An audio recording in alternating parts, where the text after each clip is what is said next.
Former National Security Advisor John Bolton's book tour has officially begun, but he's not gotten the hero's welcome that I think he thought he would. Politico summed it up saying that, quote, everybody in Washington hates John Bolton, and it's not just Washington. The president has responded to the book by calling John Bolton a, quote, wacko and sick puppy, among other things. But CBS's Paula Reed asked the president the question, why does he keep hiring people he doesn't like? Okay, thank you all very much. Mr. President, Mr. President, the White House had this book for 6 months. Press, we're going. Why did you guys not try to block this sooner? Let's go, press. Why do you keep hiring people that you believe are wackos and liars? Patsy, let's go, please. No worries. Fair question. Pretty fair question. Host of Pushback, Aaron Maté, shares his thoughts on Bolton's new venture. Always great to see you, Aaron. It's been too long. Good to see you, man. Good to be back. Yeah. All right, when this book broke, we were like, we know the perfect person to talk to us about John Bolton and his feelings on him, his allegations, how this all unfolded. Just give us your thoughts. Well, it's funny. On the issue of this question of why Trump keeps hiring people that he doesn't like, my colleague at the Gray Zone, Max Blumenthal, tweeted something a couple of days ago, basically saying that John Bolton was an enemy of all living beings on the planet. And Donald Trump ended up retweeting that tweet by Max. And then Max proceeded to troll Trump by changing his name multiple times to things like defund the police and U.S. sanctions kill kids and free Palestine, fire Jared. But the point is, if Trump agrees that Bolton is an enemy of all living beings on the planet, why did he hire him? And the explanation that Trump gives is that Bolton is crazy and he likes, I think, the idea of him scaring people. But now we're seeing the consequence where you have yet another former official throwing Trump under the bus. And you have, despite people trying to claim now that they're angry at Bolton, the people who deserve the most blame for all of this, I think, are the Democrats who elevated Bolton to hero status. And that was largely because during their impeachment trial, their case was so weak that they hadn't established anything yet. The best thing they had was Gordon Sondland saying that he presumed that there was a quid pro quo, but that was only his presumption. And then, in fact, Trump had actually told them the exact opposite when they discussed it. So the reason why Bolton was able to exploit that is because Democrats didn't have anything else. And so amidst all the impeachment craziness, Bolton leaked this thing that his book was going to help substantiate the case. Everybody went crazy. All of a sudden, we had to hear from John Bolton. That didn't happen. I mean, Bolton didn't want to testify in front of the House. They didn't want to subpoena him. And the Republicans declined to call him in the Senate trial. But now, months later, we find out what Bolton actually has and what his bombshell is. And it's nothing. Bolton says that he remembers a conversation in the White House where Trump told him that he wanted Ukraine to hand over some materials. But Bolton even says that he can't even remember if that was about Hillary Clinton or if that was about Hunter Biden. So once again, you have a case where because Democrats doubled down on basically the Russiagate strategy, this all roads lead to Putin strategy, they ended up providing John Bolton with a bunch of pre-publication book publicity. And the book comes out and it's a complete dud. And that is why none of the headlines right now are saying that John Bolton confirms the core impeachment allegation, because he didn't. Right. And Aaron, let's talk about Bolton himself. This is what I talked about yesterday. The thing that pissed him off the most about Trump was that he didn't bomb Iran after they shot down an unarmed drone. That's what did it, not any of the things in his book. He's like, you know what really pissed me off? When he refused to kill 150 Iranian soldiers. It's like, what? Like, that is the one thing that Didn't he call it the most irrational thing he'd ever seen from And this president? man served in the Bush administration. Let's okay. Just go ahead.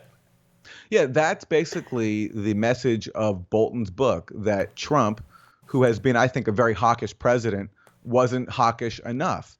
And you don't see much pushback from that from Democrats, because unfortunately, because of the strategy the Democrats have adopted of worshiping national security state officials and Cold War conspiracy theories and Cold War dogma, they've had to latch on to this. So they've been challenging Trump from the right as well. And, there's a really interesting passage in Bolton's book where he's talking about Venezuela. So Bolton and Pompeo got Trump to launch a coup attempt in Venezuela to try to install a new government and to impose crippling, I think, murderous sanctions in the process, where Venezuela now has a hard time importing medicine and food. And Bolton's chapter barely mentions the Democrats.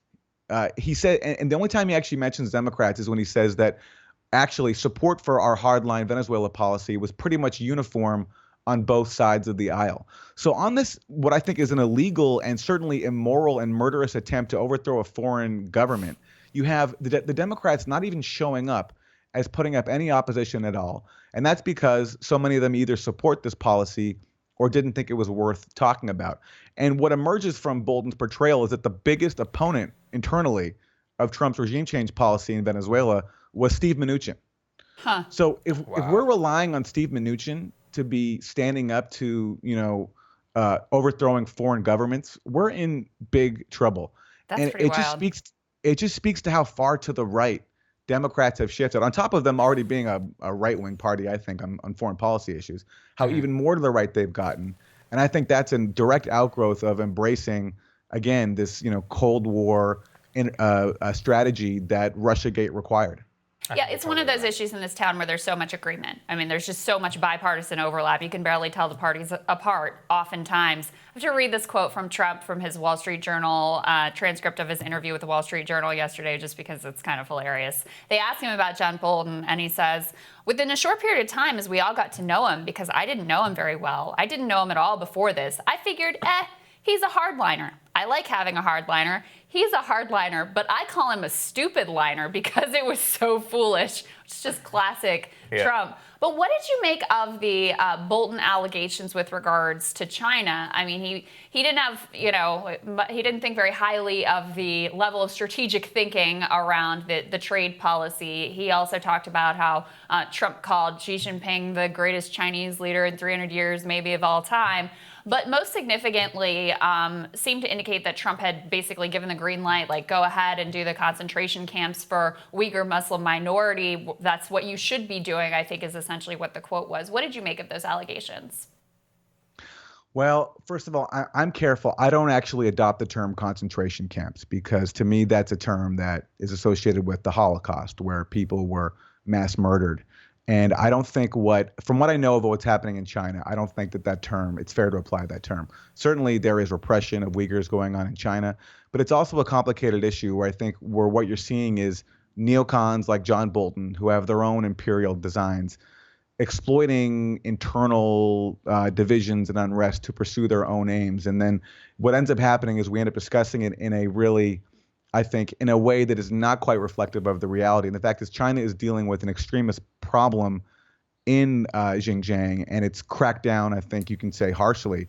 But this notion that it's committing genocide to me is hyperbolic. So I think we have to be careful about our language and also about just trusting the recollection of people like John Bolton who want to weaponize issues like this for their own aims. I mean, it's a complicated issue, and I'm not an expert, but I just think I approach it with that baseline skepticism.